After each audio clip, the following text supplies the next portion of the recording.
Good morning, one and all. We already discussed about sentence formation, and now we are going to discuss about sentence patterns.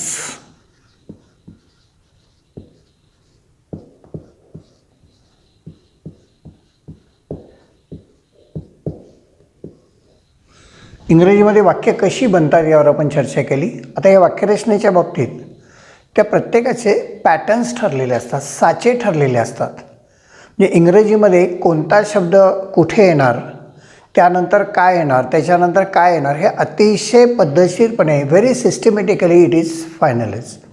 अगदी प्रत्येक शब्दाची जागा ठरलेली आहे. यापूर्वी आपल्याला वारंवार सांगितलेलं आहे की प्रत्येक शब्द एका विशिष्ट क्रमानंच येतो.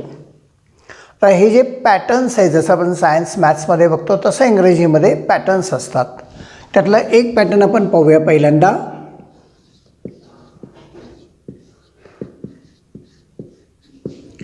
Subject plus verb. आता हे व्हर्ब असणार आहे इंट्रान्झिटिव्ह व्हर्ब. याला SV पॅटर्न असं म्हणतात. त्या पॅटर्नची नावं आहेत सगळ्या.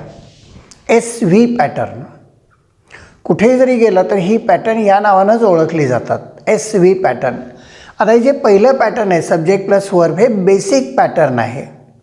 इंग्रजीतली कुठलीही वाक्य बनत असताना त्यात हे किमान 2 शब्द येतात असं आपल्याला सांगितलेलं आहे की every sentence need subject and verb. तर हे पहिलं पॅटर्न आहे सब्जेक्ट प्लस व्हर्ब, आणि यातलं व्हर्ब हे इंट्रान्झिटिव्ह व्हर्ब असू शकतं. आता उदाहरणार्थ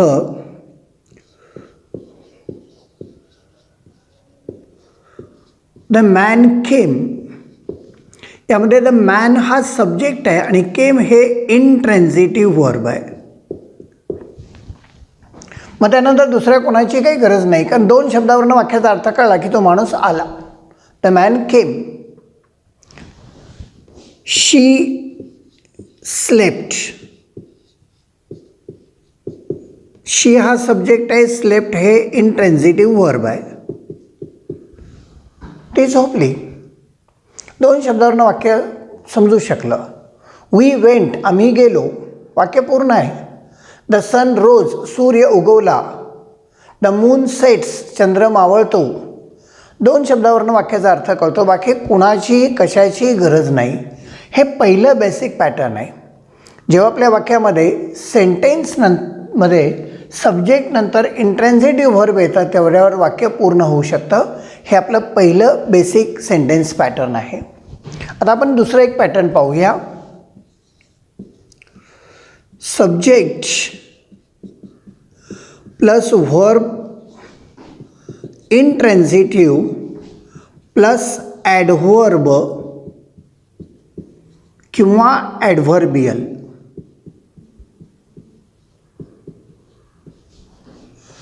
याला SVA पॅटर्न असं म्हणतात. SVA pattern. हेच पॅटर्न थोडं एक्सटेंड केलं आहे आपण. सब्जेक्ट नंतर जर इंट्रान्झिटिव्ह व्हर्ब आलं असेल तर पुढं काय येऊ शकतं, तर पुढे एखादं ॲडव्हर्ब येऊ शकतं किंवा ॲडव्हर्बियल येऊ शकतं. क्रियाविशेषणाचे जे प्रकार आहेत, सिंगल वर्ड असेल तर शक्यतो आपण त्याला ॲडव्हर्ब म्हणतो, आणि शब्दांचा समूह असेल तर त्याला आपण ॲडव्हर्बियल म्हणतो. ओव्हरऑल हे क्रियाविशेषणं असतात. आता उदाहरणार्थ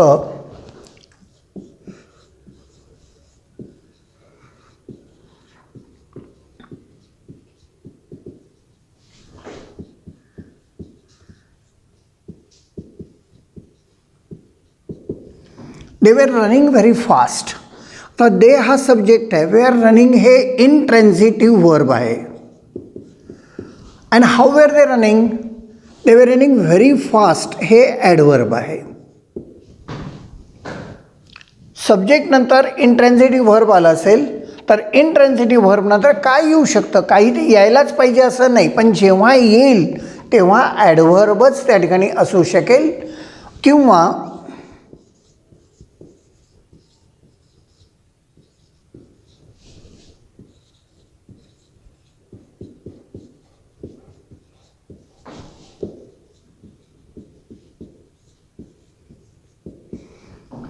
द वुमन हा सब्जेक्ट आहे, वेंट हे व्हर्ब आहे इंट्रान्झिटिव्ह, आणि मग त्याच्यानंतर जे आलेलं आहे टू द मार्केट हे ॲडव्हर्बियल आहे. टू द मार्केट शब्दांचा समूह आहे. बाय बस, ॲट 11 o'clock, हे सगळे शब्दांचे समूह आहेत, त्यांना आपण ॲडव्हर्बियल म्हणतो. कॉमनली आपण ॲडव्हर्ब म्हणलं तरी चालतं. आता इथे सुद्धा पहा, द वुमन हे हा सब्जेक्ट आहे. वेंट हे इंट्रेन्सिटिव्ह व्हर्ब आहे. इंट्रेन्सिटिव्ह व्हर्ब कसं ओळखायचं गेल्या वेळेला आपल्याला सांगितलं आहे.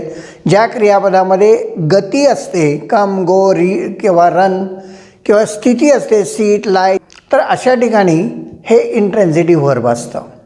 तर या ठिकाणी ही दोन्ही इंट्रेन्सिटिव्ह व्हर्ब्स आहेत. त्याच्या पाठोपाठ जे आलेलं आहे हे ॲडव्हर्ब आहे.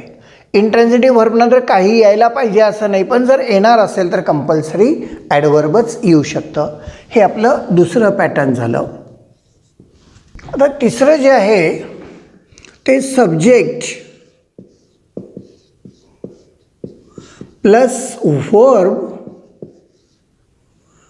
ट्रान्झिटिव्ह प्लस ऑब्जेक्ट, त्याला आपण म्हणतो SVO pattern.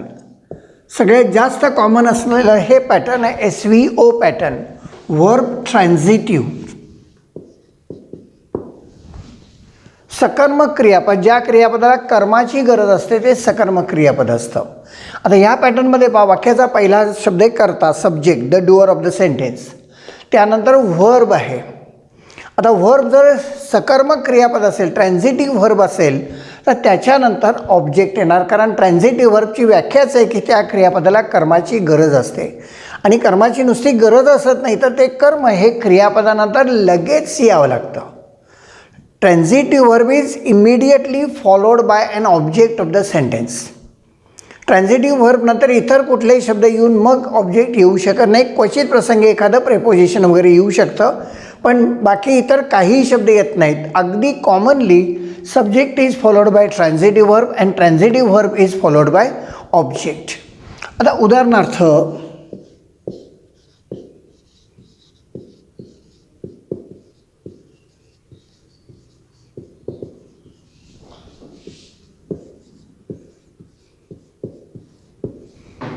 Avinash is reading a book. आता इथं अविनाश हा सब्जेक्ट आहे. इज रीडिंग हे व्हर्ब आहे, हे ट्रान्झिटिव्ह व्हर्ब आहे. आता व्हॉट इज अविनाश रीडिंग, तर मग अ बुक हे या ठिकाणी आलेलं आहे, हे ऑब्जेक्ट आहे. ट्रान्झिटिव्ह व्हर्ब नंतर ऑब्जेक्ट हे आलंच पाहिजे. जसं सब्जेक्ट नंतर व्हर्ब आलं पाहिजे हा नियम आहे, तसं ट्रान्झिटिव्ह व्हर्ब नंतर ऑब्जेक्टच आलं पाहिजे. आता ट्रान्झिटिव्ह व्हर्ब कसं असतं आपल्याला सांगितलं आहे की ज्या क्रियापदामध्ये एखादी ॲक्शन असते, कृती असते, रीड, राईट, ईट, अशी जी क्रिया ज्यामध्ये दाखवलेली असते, कर्मावरती क्रिया केली जात असते, ते असतं ते सकर्मक क्रियापद transitive verb. Vidya will buy some vegetables. Vidya हा सब्जेक्ट आहे. विल बाय हे व्हर्ब आहे, ट्रान्झिटिव्ह व्हर्ब आहे. मुद्दाम वेगवेगळ्या टेन्समध्ये व्हर्ब वापरून दाखवलेत, कारण व्हर्ब कुठल्या टेन्समध्ये येतं महत्त्वाचं नाही आहे, ते वाक्याच्या गरजेनुसार येणार आहे. हां, पण जर ते व्हर्ब ट्रान्झिटिव्ह व्हर्ब असेल तर मग पुढे कंपल्सरी ऑब्जेक्ट असणार आहे की Vidya will buy. What will she buy, तर she will buy some vegetables. मग या ठिकाणी जे आहे ते subject plus verb plus object असं पॅटर्न आहे. तर transitive verb is followed by object, whereas intransitive verb is followed by an adverb. This is pattern number 3 की subject plus verb plus object म्हणजेच SVO पॅटर्न. आता हेच pattern आपण extend करूया. Subject plus verb plus object plus adverb, म्हणजेच SVOA pattern. Subject plus verb plus object plus adverb. जे ट्रान्झिटिव्ह verb नंतर object येतं, इंट्रान्झिटिव्ह व्हर्ब नंतर ॲडव्हर्ब येतं. इंट्रान्झिटिव्ह व्हर्ब नंतर ऑब्जेक्ट येऊ शकत नाही, पण ट्रान्झिटिव्ह व्हर्ब नंतर मात्र ऑब्जेक्ट पाठोपाठ ॲडव्हर्ब येऊ शकतं. आता हे व्हर्ब अर्थातच ट्रान्झिटिव्ह व्हर्ब आहे. आता उदाहरणार्थ, he opened an account in the bank. तर ही हा सब्जेक्ट आहे, ओपनड हे व्हर्ब आहे. What did he open, an account हे ऑब्जेक्ट आहे. Transitive verb is followed by object. आता where did he open the account, त्यानं खातं कुठे उघडलं, तर बँकेत, इन द बँक हे या ठिकाणचं ॲडव्हर्ब आहे. म्हणजे he opened an account in the bank. Subject followed by transitive verb. Transitive verb followed by object and object can be followed by an adverb or adverbial. So he open an account in the bank. आता या ठिकाणी आपण जरा वाक्यरचना उलटी सुलटी करून बघूया, बरोबर वाटते का बघूया. He opened in the bank an account. हे ऐकायलाही बरोबर वाटत नाही. का ऐकायला बरोबर वाटत नाही? कारण आपण ट्रान्झिटिव्ह व्हर्ब आणि ऑब्जेक्टच्या मध्ये ॲडव्हर्ब घेण्याचा प्रयत्न केला. असं कधी होणार नाही, असं कधी करायचं पण नाही.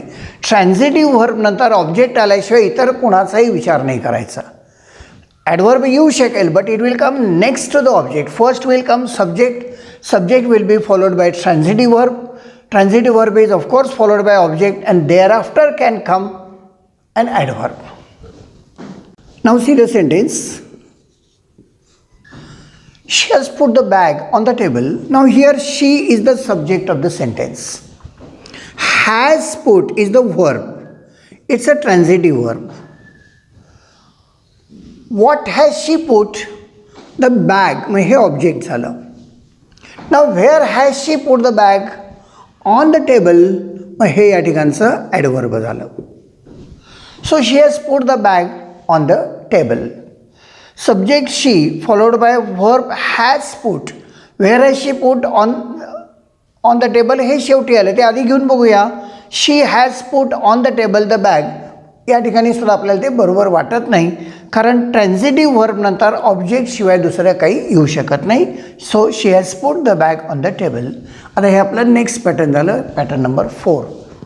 आता आपण पाहूया ट्रान्झिटिव्ह व्हर्बबद्दल. आपण असं पाहिलं की त्यांना ऑब्जेक्टची गरज असते. आता काही ट्रान्झिटिव्ह व्हर्ब असे आहेत त्यांना एक नाही 2 ऑब्जेक्टची गरज असते. एका ऑब्जेक्टवर त्यांचा भागत नाही. मागे आपण याच्यावरती बोललेलो आहोत की some verbs need 2 objects. Not 1 is sufficient for them. 2 objects. What and whom. काय आणि कुणाला, असे 2 ऑब्जेक्ट्स असावे लागतात. आता उदाहरणार्थ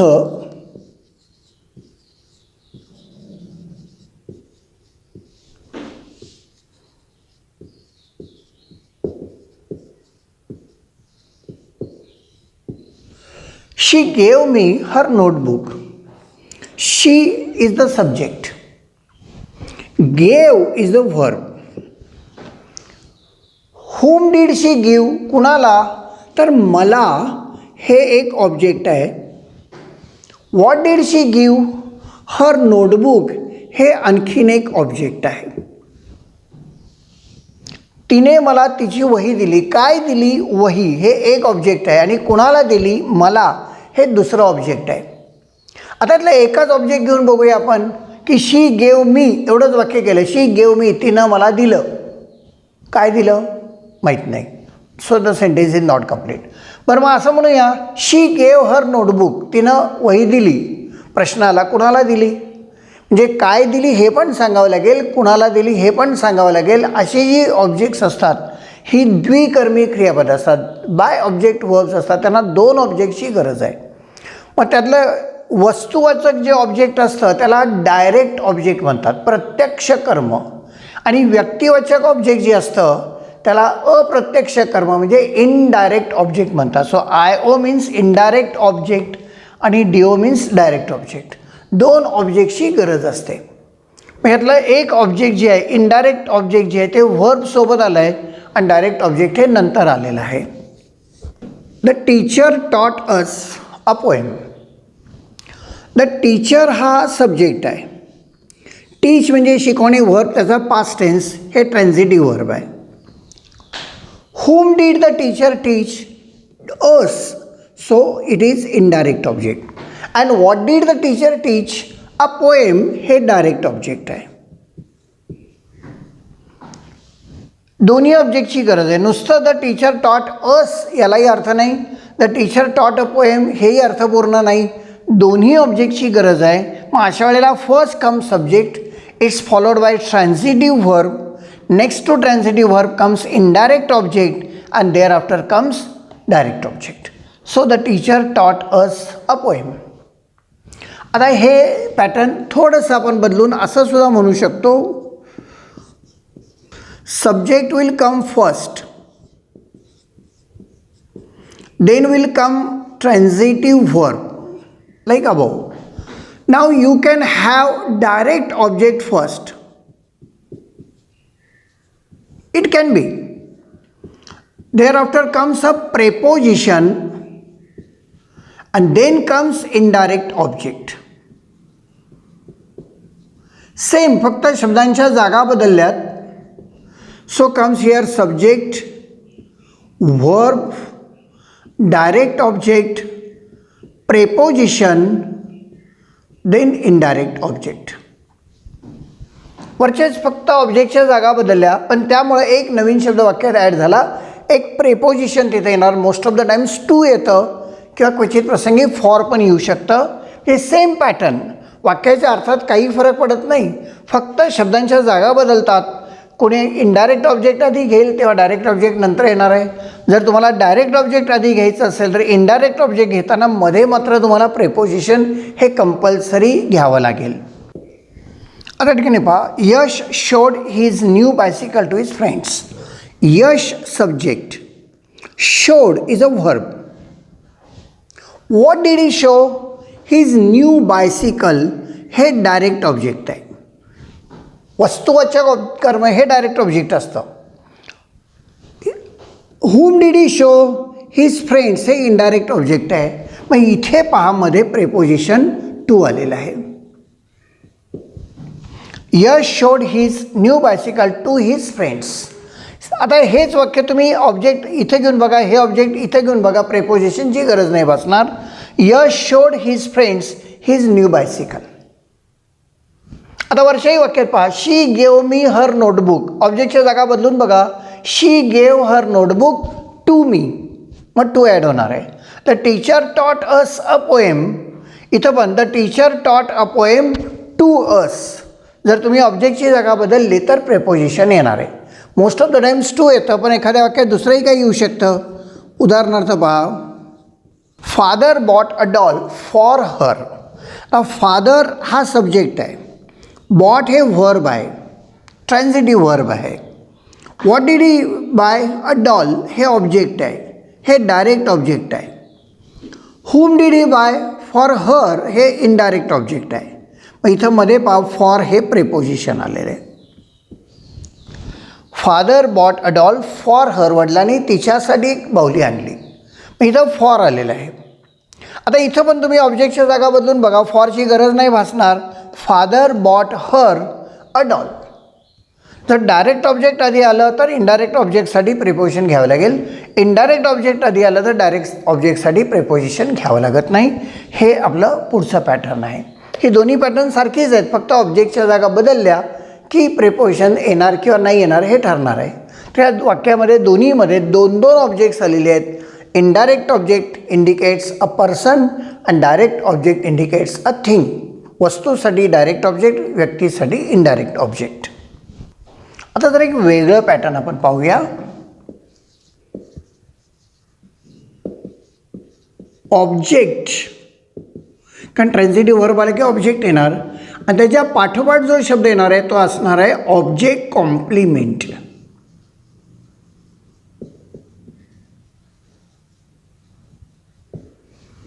सब्जेक्ट कॉम्प्लिमेंट आणि ऑब्जेक्ट कॉम्प्लिमेंट, मराठीत त्यांना आपण विधानपूरक म्हणतो.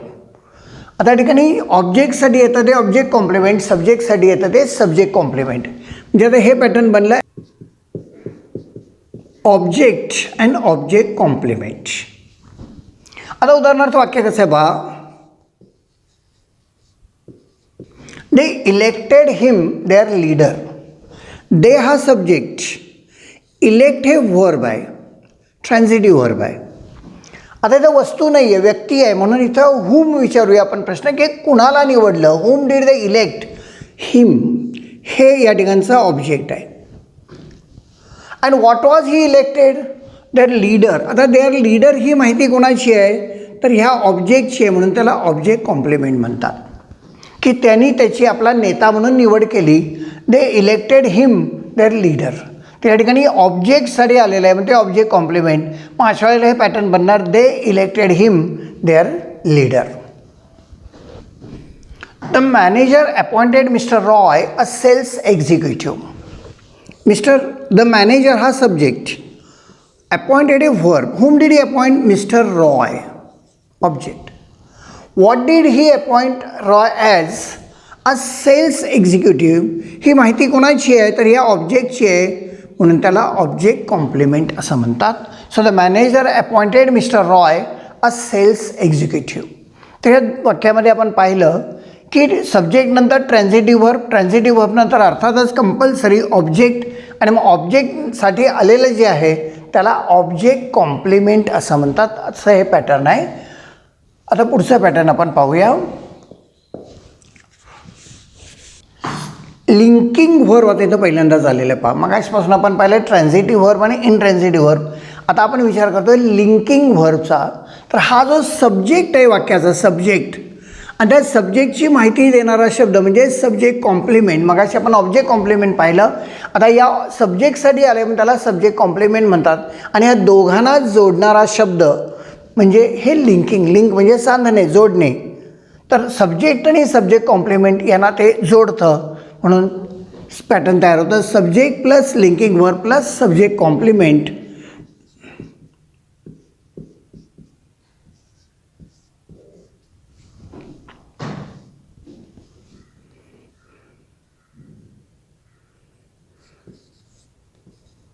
Kalidas was a great poet. आता बघ कालिदास हा सब्जेक्ट आहे. वर्ब वॉज जे आहे ते लिंकिंग वर्ब आहे, ते सांधतं जोडतं. आणि अ ग्रेट पोएट ही कोणाची माहिती आहे तर कालिदास या सब्जेक्टची माहिती आहे, म्हणून त्याला सब्जेक्ट कॉम्प्लिमेंट म्हणतात. कालिदास या सब्जेक्टसाठी आलेलं आहे हे कॉम्प्लिमेंट आहे, म्हणून सब्जेक्ट कॉम्प्लिमेंट. आणि या दोघांना जोडायचं काम हे वर्ब करतं, म्हणून ते लिंकिंग वर्ब असतं. So Kalidas was a great poet. Linking verb to be हे बऱ्याच वेळा लिंकिंग वर्ब म्हणून येतं. टू बिकम हे पण काही काही वेळेला लिंकिंग वर्ब म्हणून येऊ शकतं. आणि तसंच मग इतरही क्रियापद लूक वगैरे काही काही वेळेला लिंकिंग वर्बचं काम करतात. आता हे सब्जेक्ट कॉम्प्लिमेंट जे येईल ते काही वेळेला नाऊन पण असू शकेल, काही वेळेला ते ॲडजेक्टिव्ह पण असू शकेल. For example, you look very nervous. काय झालं तुला, तू थोडं नर्वस दिसतोयस. मग यू लुक, यू हा सब्जेक्ट आहे, लुक हे व्हर्ब आहे. इथं त्याचा रोल लिंकिंग व्हर्बचा आहे, कारण व्हेरी नर्वस हे कुणाविषयी आलेलं आहे तर यू या सब्जेक्टबद्दल आहे, म्हणजे सब्जेक्ट कॉम्प्लिमेंट आहे. या दोघांना ते जोडतं, म्हणून त्याला सब्जेक्ट कॉम्प्लिमेंट म्हणतात. आता वरच्या वाक्यात ग्रेट पोएट हे नाऊन होतं, इथं नर्व्हस जे आहे ते ॲडजेक्टिव्ह आहे. तर सब्जेक्ट आणि सब्जेक्ट कॉम्प्लिमेंट यांना जोडणारा शब्द, यांना जोडणारा वर्ब म्हणजे linking verb. So linking verb connects subject and subject complement. तर ही सगळी महत्त्वाची पॅटर्न्स आहेत. आता आणखीन एक दोन छोटे पॅटर्न्स आपण बघूया.